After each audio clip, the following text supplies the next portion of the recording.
કેમ છો મમ્મી? આજ તો કેની ઉપર બોલવાના છો? બેટા હું આજે કાશ બચપણ લौटाता બચપણ વિશે બોલીશ.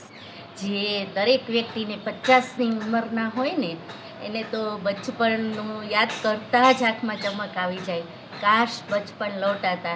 આ હિન્દી સેન્ટેન્સ છે, એનું ગુજરાતી છે કાશ બચપણ આવી જાય પાછું તો કેવું સારું.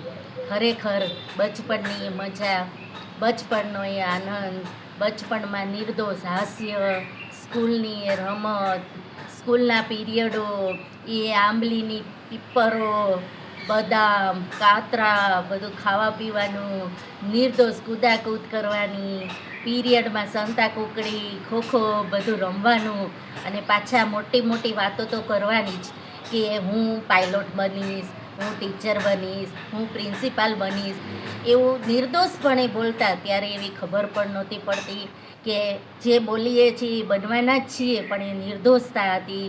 એ વરસાદ આવે ત્યારે હોડી બનાવતા, કાગળની હોડી બનાવતા, એ હોડીની રમત, નાના નાનીની વાર્તાઓ, દાદા દાદી આપણને વાર્તા સંભળાવતા, મમ્મીનો સરસ મજાનો મેથી પાક જે આપણને પ્રસાદ તરીકે લગભગ મળતો, એ તો ખૂબ મજા આવતી. બાળકો સાથે રમવા જતા રહેવાનું.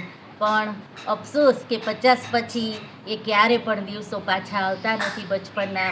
બચપણની યાદ એ અકબંધ રહે છે, એના પન્નાઓ બંધ જ થઈ જાય છે. તેથી જ કહેવાય છે કે કાશ બચપણ લौटाता. બચપણની જે જવાબદારી મુક્ત જીવન, એના કરતાં જે અત્યારે જે આપણું જીવન હોય છે એ પછી ટેન્શનમંદ જીવન હોય છે. આપણે રડવાની જવાબદારી હોય છે, ઘર ચલાવવાની જવાબદારી હોય છે, આપણે પછી જવાબદારીઓમાં જ પડી જઈએ છીએ. અત્યારે જવાબદારી સિવાય કશું બીજું હોતું નથી. તેથી જ કહેવાય છે કે કાશ બચપણ લौटाता.